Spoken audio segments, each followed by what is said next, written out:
नए हैं, एसपी साहब पुराने हैं। ये टोटल मर्डर है। आपकी गाड़ी फिटनेस नहीं थी, आपका चालक लोग कहते हैं कि नशे में था, उसी वक्त उनका जांच कराना चाहिए। जिस चालक का नशे में रहे, गाड़ी आपकी फिटनेस नहीं रहे, जिसको डीटीओ मना कर दे, आपका इंश्योरेंस फेल था और आप किसी को ठोकर मार दीजिएगा, किसी पर चढ़ा के चले जाइएगा और उस आदमी के घर में कोई पूछने वाला नहीं होगा। आज वो गरीब जो है बेचारे अपना ठेला में कारोबार कर रहा था, तो उसको कौन इंसाफ देगा? डीएम एसपी साहब से अनुरोध है, अभी मुद्दबाना गुजारिश कर रहे हैं, बिहार सरकार के पास ये मामला ले जाएं। और नीतीश कुमार मुख्यमंत्री हैं, सिर्फ मुख्यमंत्री चार्टर्ड प्लेन पे नहीं घूमे, मुख्यमंत्री गरीब का भी मुख्यमंत्री बन के दिखाएं। आपके लिए तो चार्टर्ड प्लेन है, आपके लिए जब आते हैं नवादा और छपरा और सीमांत, तो आगे पीछे डीएम एसपी और 50 गाड़ी रहती है, लेकिन उस गरीब के लिए कोई नहीं था। आज उसका बच्चे यतीम है, आज उसका माँ बाप बिलख रहा है और जवान बेटा उसने खोया है। हम इस मामले को हाई कोर्ट भी जाएंगे। अगर डीएम एसपी साहब कार्रवाई नहीं करते हैं उस चालक पर और उसको कंपनसेशन फाइनेंशियल नहीं देते हैं और इसको 302 नहीं करते हैं, मैं हाई कोर्ट का, मैं खुद एडवोकेट और सुप्रीम कोर्ट का, मैं हाई कोर्ट जाऊंगा इस मुद्दा को। और मैं जाऊंगा high court, national human right commission जाऊंगा, माइनॉरिटी कमीशन जाऊंगा और मेरे रियासती सदर अख्तरुर्रहमान साहब एमएलए वो विधानसभा में मुद्दा उठाएंगे। हम ट्रांसपोर्ट सेक्रेटरी से भी मिलेंगे और हम पुलिस महानिदेशक से भी मिलेंगे, डीजीपी साहब से, कि आपका कैदी वाहन जो है वो फिटनेस नहीं, इंश्योरेंस नहीं, आपका ड्राइवर पर लोग कहते हैं नशे की हालत में था, क्या था नहीं था। बॉर्डरिंग डिस्ट्रिक्ट है ये, झारखंड से झारखंड गया, वहाँ क्या किया नहीं किया और अभी तक कोई एक्शन नहीं है सर, पोस्टमार्टम रिपोर्ट नहीं, घर वाले को कोई पूछने नहीं आया है। याद रखिए, मजलिस इत्तेहादुल मुस्लिमीन किसी भी कीमत पर इसको इंसाफ के लिए हम लड़ाई लड़ेंगे।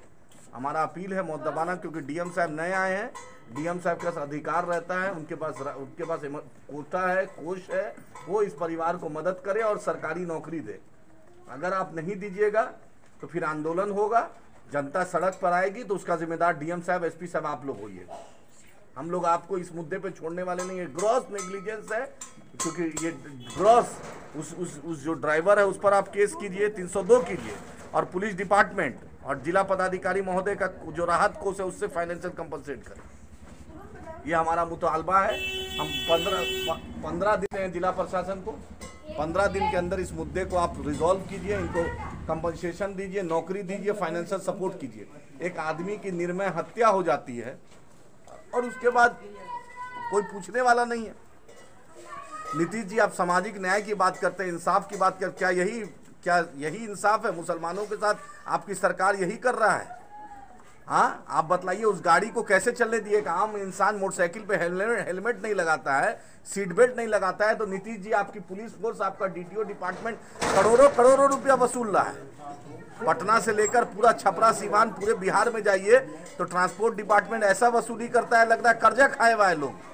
और आपका ड्राइवर, आपकी सरकारी वाहन, बतलाइए ना डीएम साहब, एसपी साहब, पूरा बिहार के जितने भी नवादा जिला के डीएम साहब, एसपी साहब और जितने लोग हैं, आपकी जो गाड़ी चलती है उसका इंश्योरेंस हुआ है क्या? सर, नीतीश कुमार तो अभी जो विपक्षी दल की बैठक में वो वहाँ बिजी है, तो कैसे काम करेंगे वो भी? भाई, विपक्षी दल में तो आपको मुख्यमंत्री बिहार का बनाया गया है, आपको विपक्षी दल का नेता नहीं बनाया गया है। अभी आपको बिहार, जिस जनता ने जिस संविधान का आपने शपथ लिया है, उसमें विपक्षी दल का नेता बनने के लिए नहीं शपथ लिया है। उसमें आपको शपथ दिया गया बिहार में नवादा हो, रजौली हो, बिहार शरीफ हो, नालंदा हो या छपरा सीवान, सीमांचल, कटिहार, पूर्णिया, अररिया, किशनगंज हो या मुंगेर हो, आपको इसलिए दिया गया कि आप यहाँ का काम कीजिए।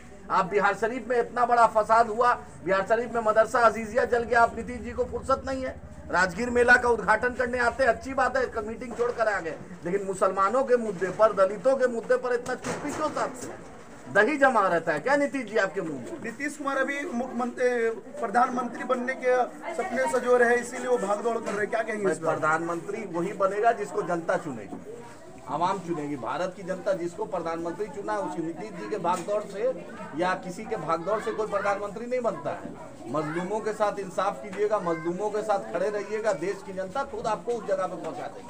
2024 के लोकसभा चुनाव को कैसे देखते हैं? अच्छी बात है। हमारा एक मकसद है, क्योंकि 10 साल होने जा रहे हैं नरेंद्र मोदी जी की सरकार को, ना रोजगार मिला, ना 100 स्मार्ट सिटी आया, ना दाऊद आया, ना 56 इंच का सीना दिखा, ना महंगाई पे मार दिखा। मणिपुर जल रहा है, प्रधानमंत्री 71 दिन बाद आज मुंह से चिप्पी तोड़े हैं।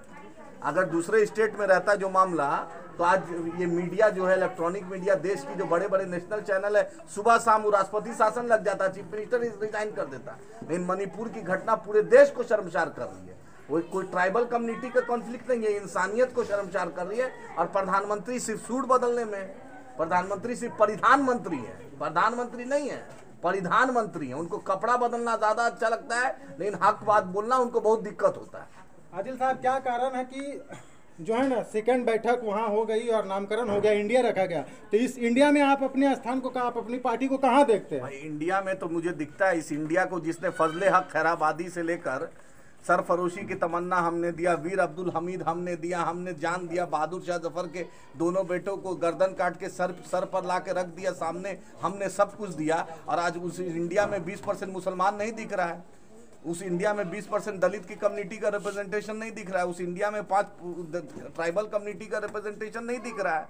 इंडिया तो बन गया, हम इंडिया बनाने वाले हैं, हम इंडिया के लिए जान देने वाले हैं। हमारे बाप दादा ने यही सिखलाया। 1947 में जब देश बट रहा था तो हमने इसी मिट्टी को चुना और इसी मिट्टी में दफन होंगे। ये हमारा देश है और उसी लोग को आप बेगाना किए हुए हैं।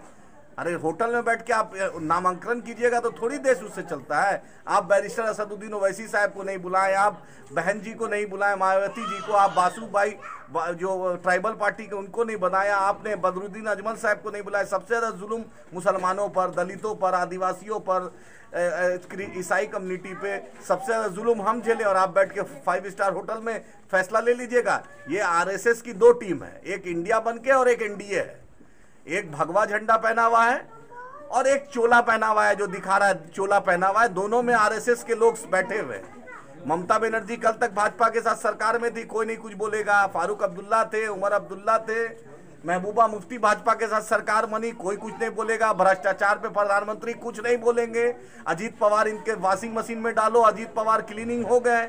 उसके बाद अभी गोपाल कांडा जो एयर होस्टेस सुसाइड कांड में नाम है उसको कुछ नहीं, अभी जजमेंट आएगा, वो एनडीए का पार्टनर बन जाएगा।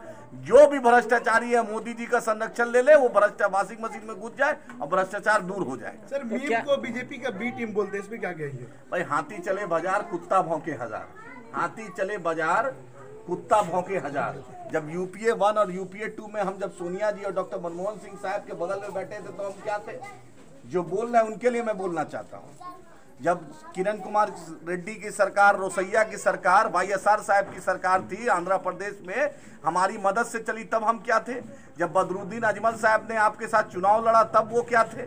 जब आप उनके साथ राज्यसभा आपको मदद करता है तब क्या थे? न्यूक्लियर डील पे बैरिस्टर असदुद्दीन ओवैसी साहब ने जो वकालत की तब क्या थे हम?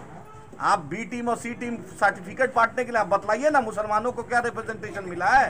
राजीव साहब 40 साल से कांग्रेस पार्टी में थे, एक डेलीगेट नहीं मिला। डेलीगेट में बस गेट पर डेलीगेट खोलने का काम है, वो नहीं। 40 साल में एक मुसलमान को जिसने अपनी जवानी को दे दिया कांग्रेस पार्टी में, उसको आप नहीं दिए। इम्तियाज साहब हैं, आपने उनको जदयू में पार्टी में रहे, उनको आपने सम्मान नहीं दिया। आपको ललन सिंह जी और संजय झा जी वोट दिलाएंगे? वोट देगा मुसलमान, वोट देगा दलित, वोट देगा महादलित, वोट देगा आदिवासी, वोट देगा पिछड़ा, और संजय झा और ललन सिंह आपको दिलवाएंगे, मनोज झा वोट दिलवाएंगे? हाँ, उनके बूथ पर भाजपा को वोट मिलता है, उनके परिवार के लोग भाजपा को वोट देते हैं, और आप उनसे मुकाबला कराइएगा इम्तियाज साहब का और राजीव साहब का। इन्होंने तो हमेशा भाजपा के खिलाफ वोट दिया और आजीवन देते रहेंगे। और नीतीश जी का क्या भरोसा है कल कहाँ चले जाए? बतलाइए। लालू जी खुद बोलते थे ना, ऐसा कोई सका नहीं जिसको नीतीश जी ने ठगा नहीं। आप ही के ना बांका के दिग्विजय सिंह साहब थे। तीसरे विकल्प पे कुछ विचार हो रहा है? एकदम होगा। हम चुनाव मजबूती से एमआईएम लड़ेंगे, पूरे बिहार ही नहीं, हम देश में चुनाव लड़ेंगे। हम बिहार में मजबूती से लोकसभा लड़ेंगे। हम सीमांचल से अब हम आगे बढ़ गए हैं इंशाल्लाह। मिथिलांचल हो, मगध हो, शाहाबाद हो, चंपारण की सरजमी पर, भागलपुर प्रमंडल में एमआईएम मजलिस इत्तेहादुल मुस्लिमीन मजबूती से चुनाव लड़ेगी। जो पार्टी है, हमने पिछला चुनाव भी उपेंद्र कुशवाहा जी के नेतृत्व में देवेंद्र यादव साहब के साथ, राजभर साहब के साथ, बहन जी का चेहरा था, मायावती जी के साथ लड़ा। हम आगे भी चुनाव मजबूती से इंशाल्लाह लड़ेंगे, क्योंकि जब मेरा मदरसा जलता है, मेरी मस्जिद जलती है, मेरे घर में एक्सीडेंट होता है, मेरे लोग पर गाड़ी से ठोकर होता है, कोई पूछने वाला नहीं होता है। आज मेरे दलित स्कॉलरशिप 8,000 करोड़ कहाँ चला गया, कोई नहीं पूछने वाला है। आज माइनॉरिटी को रिप्रेजेंटेशन नहीं, हमने कहा था 2 डिप्टी सीएम मुसलमान और दलित कम्युनिटी से बनाए, आपने नहीं बनाया। ना विधान परिषद में आपने अध्यक्ष का पद दिया, ना विधानसभा में आपने अध्यक्ष का, स्पीकर का पद दिया। जब आप कुछ दीजिएगा नहीं, आपने आनंद मोहन को छोड़ा, एक दलित आईएएस अफसर के कातिल को आपने छोड़ा है। आपको किस मुंह से दलित बिरादरी वोट देगा? किस मुंह से मुसलमान आपको वोट देगा? किस मुंह से आपको ट्राइबल कम्युनिटी देगा? लालू जी के लिए यादव नहीं है, लालू जी के लिए तेजस्वी यादव है, लालू जी के लिए तेज प्रताप यादव है, आम यादव नहीं है। और नीतीश जी के लिए मुख्यमंत्री पद है या कुछ पद है। और कांग्रेस पार्टी के लिए किसी तरह संजीवनी है, किसी तरह हम दिखते रहे मार्केट में कांग्रेस के लिए, लेकिन आम मुद्दा से ये भाजपा और दोनों एक है। भाजपा को न रोजगार से मतलब है, न महंगाई से मतलब है, न इंसानियत से मतलब है। आज चाइना घुस रहा है, कुछ नहीं बोलेंगे, मणिपुर जल रहा है, कुछ नहीं बोलेंगे, कुछ नहीं करेंगे, अपने चीफ मिनिस्टर को शाबाशी देंगे। लेकिन जब मुद्दे की बात होती है तो भाजपा चलाएगा सीमा हैदर, चलाएगा पबजी, चलाएगा आपको क्या कहते हैं, कुछ भी चुला देगा। इसके पास एक से कन्फ्यूज हुआ है, एक से जड़ी रखता है, कुछ ना कुछ पब्लिक को एंटरटेन करता है। इतना युवा है, पूछिए किसको रोजगार मिला? बहुत हुई। अब की बार कहां गई वो सरकार? ये सरकार तो जाके नवाज शरीफ क्या मोदी जी बिरयानी खा रहे थे, जाकर जिन्ना के मजार में फातिया अडवाणी जी पढ़ रहे थे, और बार बार बोलते यही आपका तो सांसद है गिरिराज जी। बतलाइए, 10 साल से बीजेपी में आपके एमपी हैं, बतलाइए कि 10 साल से एमपी है, बतलाएं बिहार को उन्होंने क्या दिया? जब रघुवंश बाबू थे ग्रामीण विकास मंत्री, रघुवंश जी ने बिहार को बहुत दिया, लेकिन आपके जो सिर्फ पाकिस्तान भेज देंगे, तो मोदी जी को भेजिए ना पाकिस्तान, बिरयानी वो खाते हैं। अरे हम क्यों जोएंगे? हम तो 1947 में हमने कसम खाया था, इसी मिट्टी में मरेंगे, इसी मिट्टी के लिए जान देंगे। हमारा स्टैंड क्लियर है। बिहार में आप लोग कितने सीटों पर चुनाव लड़ने की तैयारी? देखिए, इसका फैसला तो बैरिस्टर असदुद्दीन ओवैसी साहब करेंगे, दारुसलाम से फैसला होगा, लेकिन हम चुनाव लड़ेंगे इंशाल्लाह। सुनने में भी आ रहा है कि थर्ड फ्रंट की तैयारी चल हाँ, रही है। एकदम चल रही है, क्यों नहीं चलेगी? रैयत है क्या? हाँ, इनका कोई बपौती है तेजस्वी यादव जी का? हाँ, ये उतना तो मैट्रिको पास नहीं है, आप ज्यादा उनसे पढ़े लिखे हैं।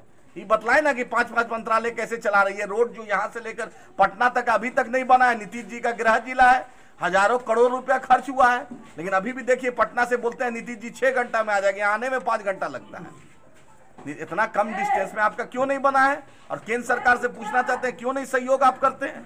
बिहार बीमारू राज है, ये पूरी दुनिया जानती है। मैं बिहार के लोगों के लिए खास संदेश आपको बोलता हूं। आपने 2014 में 34 एमपी दिया भाजपा को, आपने 2019 में 39 एमपी आपने भाजपा को दिया। 26 एमपी वाला गुजरात मालिक बनाया और 40 एमपी वाला बिहार मजदूर बनाया। फैसला आपको करना है। घर से बेटा आपका जाता है, भाई आपका जाता है, पिताजी आपके जाते हैं, जाके गुजरात के फैक्ट्रियों में आपको खटना पड़ता है, महाराष्ट्र में खटना पड़ता है, तेलंगाना में खटना पड़ता है, और आपकी बूढ़ी माँ, आपकी पत्नी यहाँ बीमार रहती है, कोई पूछने वाला नहीं है। फैसला करना है कि बिहार में कब कारखाने खुलेंगे, बिहार में अच्छा स्वास्थ्य कब होगा, बिहार में अच्छी शिक्षा कब होगी। फैसला नौजवानों को करना है। बहुत आपने भाजपा का ड्रामा 9.5 साल देख लिया, इनका भी आपने ड्रामा देख लिया। नीतीश जी का विकल्प खोजिए, और मजबूत विकल्प के साथ एमआईएम एक विकल्प दे रही है आपको, आप आइए, हम लोग बेहतर बिहार बनाएंगे। थर्ड फ्रंट में कौन कौन सी पार्टी शामिल? जो भी लाइक माइंडेड पार्टी है, जो बाबा साहेब अम्बेडकर के संविधान को मानती है, जो इंसानियत की बात करती है, हम उनके साथ। बहन जी है। बहुत बहुत